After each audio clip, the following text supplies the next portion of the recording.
everyone, this video is the part of our premium content.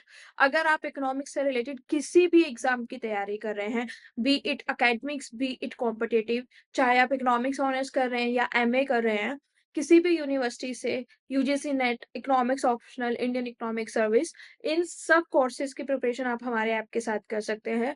For more detail check out the link in the description. हमारे जो app है उसका link आपको description में मिल जाएगा. For more free content, you can download the app or you can directly WhatsApp at the given number below and enjoy the lecture. इसी के साथ ही हम नेक्स्ट टॉपिक पे बढ़ते हैं. That is properties of isoquants. Properties of isoquant. जो properties है basically similar है like in difference curve, but क्योंकि मैं टीचर हूं तो मेरी रिस्पॉन्सिबिलिटी बनती है आपको ये समझाना कि व्हाट आर द प्रॉपर्टीज, इसीलिए मैं आपको समझा रही हूँ. Isoquants like IC slopes downward from left to right.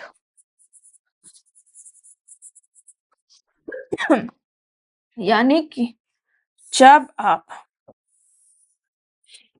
Left से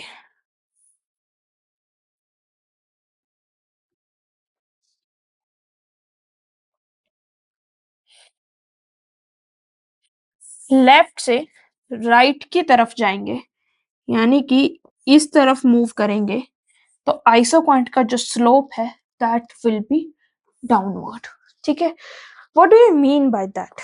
What do you mean by that? That why it is downward sloping?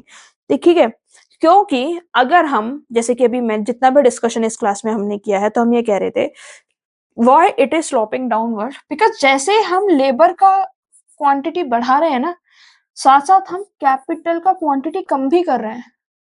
क्यों? क्योंकि एक आइसोक्वांट पे हमारा जो आउटपुट है वो फिक्स रहता है. ठीक है. अगर हम लेबर भी बढ़ा दें और हम कैपिटल भी बढ़ा दें तो हमारा जो आउटपुट है वो चेंज हो जाएगा, आउटपुट भी बढ़ जाएगा. बिकॉज हम लेबर को बढ़ा रहे हैं और कैपिटल को कम कर रहे हैं to get the constant output on an isoquant. ठीक है. ये हमारे इस चीज से फॉलो होता है, क्योंकि अगर हम लेबर को बढ़ाएंगे तो हमको कैपिटल को कम करना पड़ेगा. ये होता क्यों है?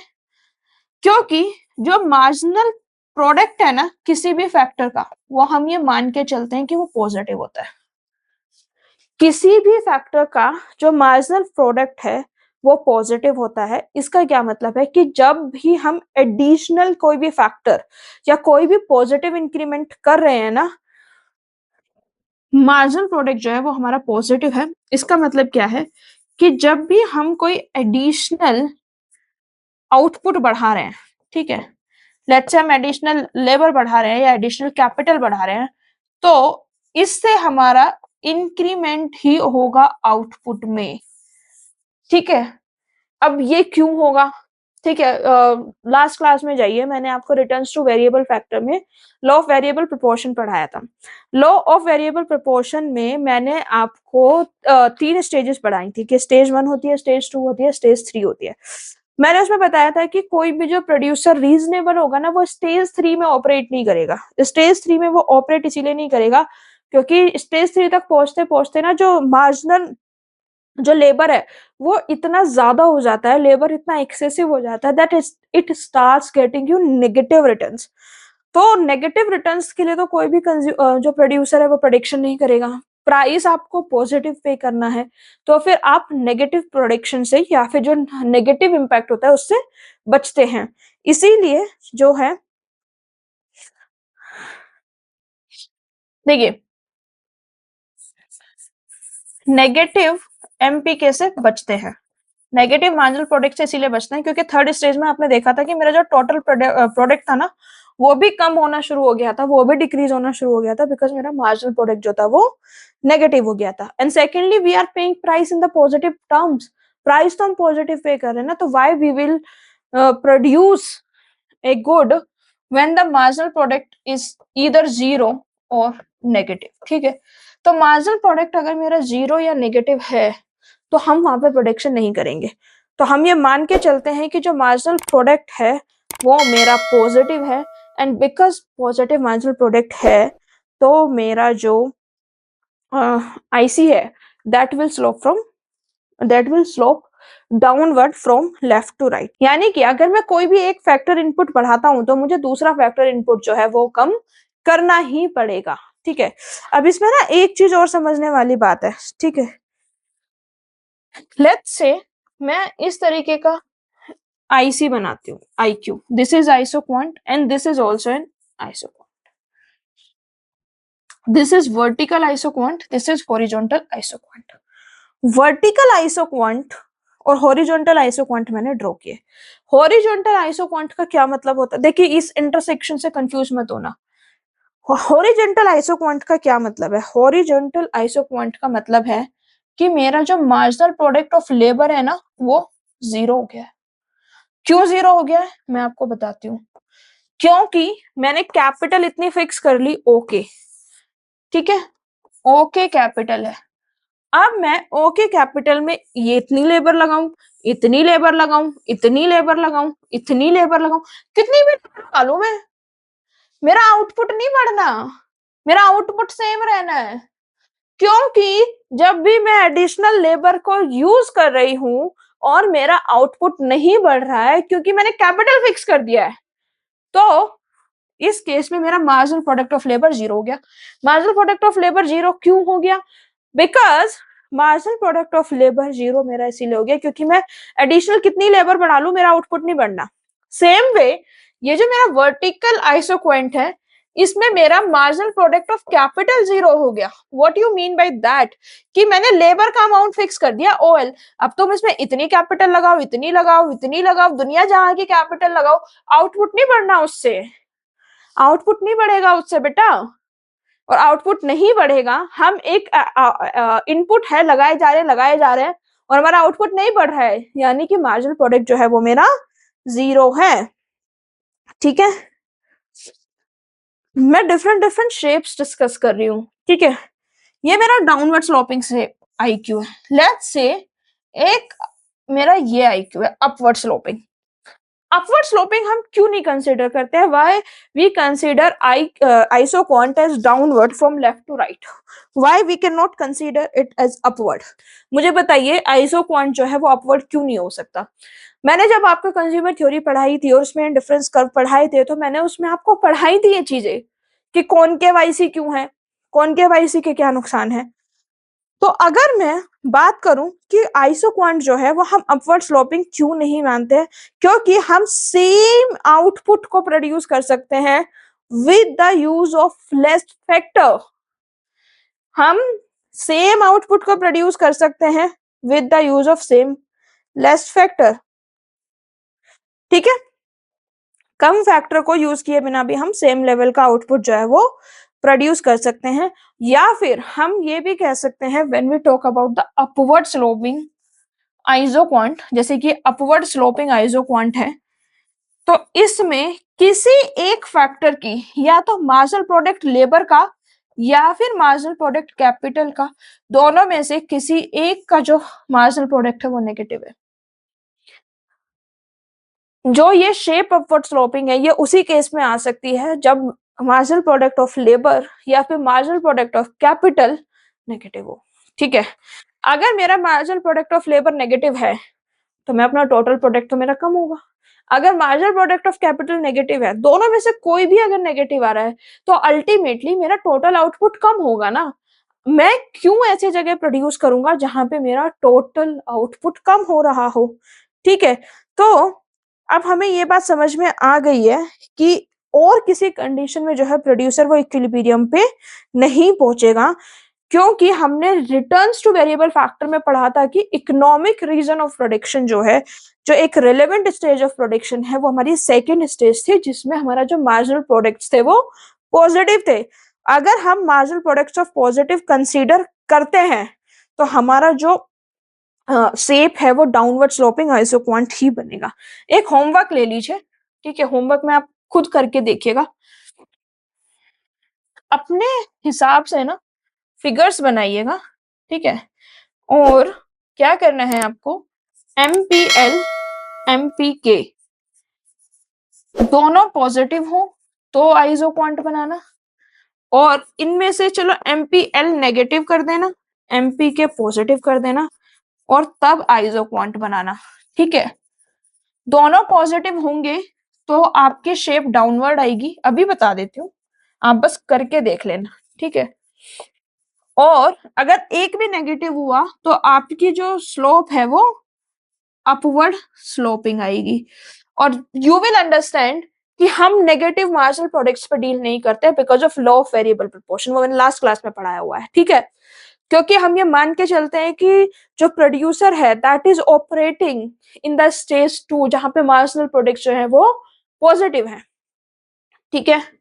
तो आप ये होमवर्क में करके देखना and you will get the clarity कि आइसोक्वांट जो है वो डाउनवर्ड क्यों होता है, ठीक है। Now second property is similar, ठीक है। No two isoquants can intersect each other।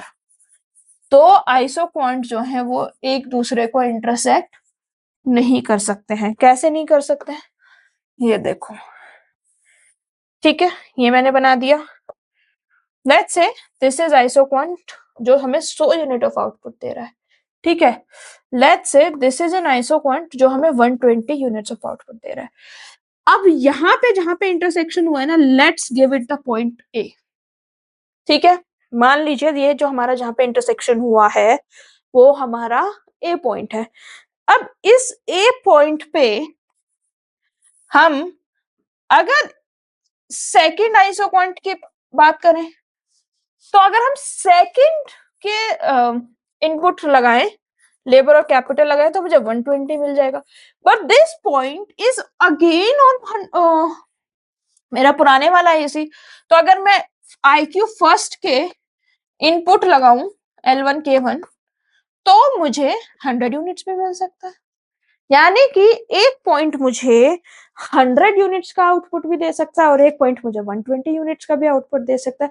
ऐसा कैसे पॉसिबल है कि सेम पॉइंट मुझे दो डिफरेंट आउटपुट दे सकता है?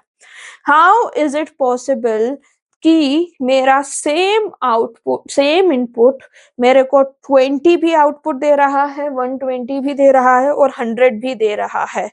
तो ये प्रैक्टिकली पॉसिबल नहीं है, दिस इज एब्सर्ड। इसीलिए हम कहते हैं कि जो हमारा IQ है they cannot intersect each other, ठीक है। तीसरा जो इसमें हमारी प्रॉपर्टी है that is isoquants are convex to the origin. Isoquants जो हैं वो कॉन्वेक्स होते हैं ओरिजिन के। इसके पीछे का reason why it is convex to the origin, because of diminishing MRTS। क्योंकि मेरा marginal rate of technical substitution क्या है, इट इज डिमिनिशिंग, ठीक है। तो सबसे पहले तो मैं आपको ये समझाती हूँ कि व्हाई इट इज डिमिनिशिंग और किस तरीके से ये मुझे दिख रहा है व्हेन इट इज डिमिनिशिंग। एक बार वो टेबल में फिर से बना लेती हूँ, फटाफट बनाती हूँ ताकि कम से कम टाइम लगे, ठीक है।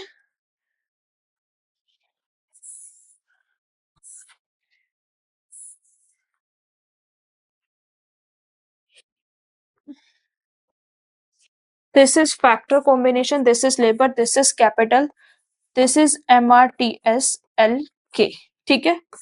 फटाफट factor combination ABCDE, labour 1 2 3 4 5, capital 12 8 5 3, तो MRTS 8 12 में से 8 गए 4, 8 में से 5 गए 3, 5 में से 3 गए 2 में से 2 गए 1, ठीक है।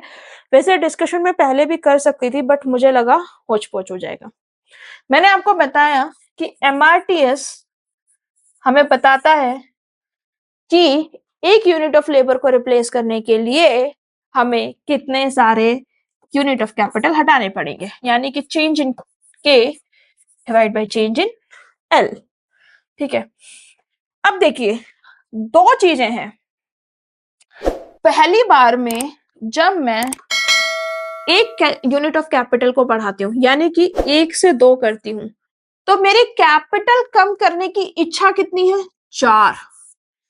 मैं 4 यूनिट से कैपिटल कम करती हूँ। लेकिन जब मैं 2 से 3 पे गई, मैंने जब लेबर 2 से 3 यूनिट पे बढ़ाई, तो मेरे कैपिटल को कम करने की कितनी कैपेसिटी हुई? 8 से 5। ठीक है, फिर मैंने क्या किया, जब मैं 3 से 4 पे गई तो मैंने कैपिटल कितनी कम की? 5 से 3, यानी कि 2। सेम वे अब आप देखेंगे ना कि ये जो है एमआरटीएस, दिस इज 4321, यानी कि ये घटता ही जा रहा है।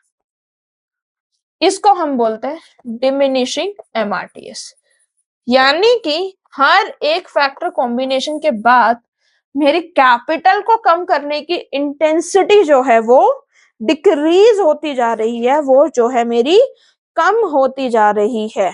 ठीक है, तो कॉन्वेक्सिटी होती है क्योंकि the diminishing return to a variable factor, मुझे डिमिनिशिंग रिटर्न मिला इसीलिए वो कॉन्वेक्स है।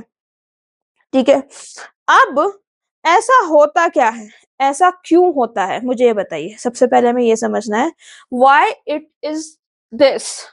देखिए, जैसे जैसे मैं सब्स्टिट्यूशन करता जाता हूं ना, जब मैंने 12 से 8 यूनिट हटा के लेबर को बढ़ाया तो मेरे लिए थोड़ा सा मुश्किल रहा, बट 8 से 5 जब मैंने किया ना तो और मुश्किल रहा सब्स्टिट्यूशन करना। It is very difficult to substitute one factor to the another. Difficulty in substitution of factor leads to diminishing MRS. ठीक है, क्योंकि इतना इजी नहीं है। देखिए, 4 यूनिट ऑफ कैपिटल का काम हम एक लेबर से करा सकते हैं, कोई बड़ी बात नहीं है, but it's not that much efficient, it's not that much easy कि हम कैपिटल का काम लेबर से करा ले। या बेसिकली जो है सब्स्टिट्यूशन ना इतना इजी नहीं होता प्रोडक्शन प्रोसेस में।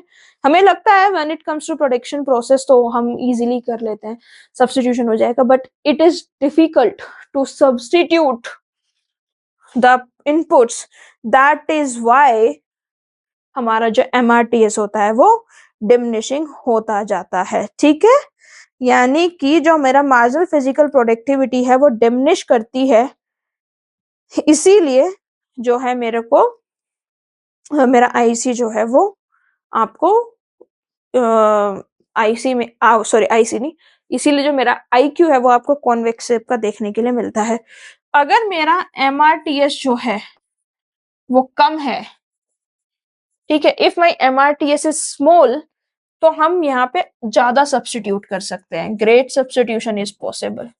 ठीक है, if my MRTS is constant तो परफेक्ट सब्स्टिट्यूट कर सकते हैं, परफेक्टली एक दूसरे में सब्स्टिट्यूट कर सकते हैं।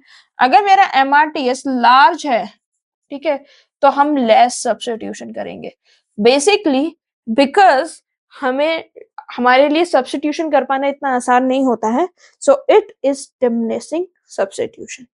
ठीक है, इसीलिए डिमिनिशिंग एमआरटीएस जो होता है वो हमें देखने के लिए मिलता है, और डिमिनिशिंग एमआरटीएस की वजह से ही हमें कॉन्वेक्स शेप देखने के लिए मिलती है। अगर हमारा एमआरटीएस डिमिनिशिंग नहीं होगा या इंक्रीजिंग होगा तो हमें कॉनकेव शेप देखने के लिए मिलेगी। ठीक है, आई होप आपको समझ में आ गया होगा।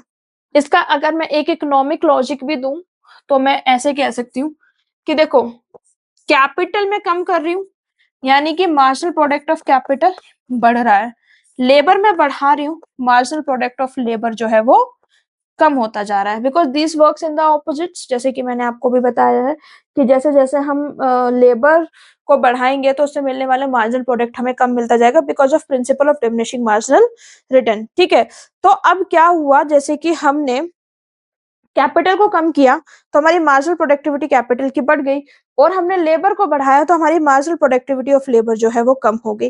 अब क्या होगा, क्योंकि मार्जिनल प्रोडक्टिविटी ऑफ कैपिटल बढ़ रहा है, तो we need less and less capital. Why we need less and less capital? We need less and less capital to be substituted. Why? Because marginal product of capital जो है वो बढ़ता जा रहा है। अगर मार्जिनल प्रोडक्ट बढ़ रहा है तो फिर हमें वो कम चाहिए, ठीक है। So these are the properties of isoquants. I hope ये आपको समझ में आ गया होगा, इसमें आपको कोई भी कंफ्यूजन नहीं होगा। अगर इसमें आपको कोई भी कंफ्यूजन है तो आप मुझे बता सकते हैं, मेरे को अप्रोच कर सकते हैं। आज की क्लास में हम इतना ही पढ़ेंगे, कल की क्लास में हम पढ़ेंगे different different types of production function. बहुत इंपॉर्टेंट क्लास है, बहुत ज्यादा इंपॉर्टेंट क्लास है। कल की क्लास में हम टाइप्स ऑफ प्रोडक्शन को पढ़ेंगे, then we'll study returns to scale and this topic will be over, ठीक है। बट प्रोडक्शन फंक्शन को अच्छे से पढ़ना और समझना बहुत इंपॉर्टेंट है। I hope this is clear to you. मैं मिलती हूँ आपसे नेक्स्ट क्लास में। Until then, thank you so much. That's it for today's lecture guys. I just hope कि आपको आज का वीडियो बहुत अच्छा लगा होगा। अगर आपको वीडियो अच्छा लगा है तो like it, share it, subscribe to the channel. Please subscribe करके जाइए, क्योंकि I have seen in my analytics कि आप लोग वीडियोस देख लेते हैं, सब्सक्राइब नहीं करते हैं। Please make sure to subscribe and hit the notification bell, ताकि नेक्स्ट टाइम जब भी वीडियो अपलोड करूँ वो जल्द से जल्द आपको मिले। I have target of finishing each and every topic of economics. Until next time, I see you again. Keep loving us. Thank you so much.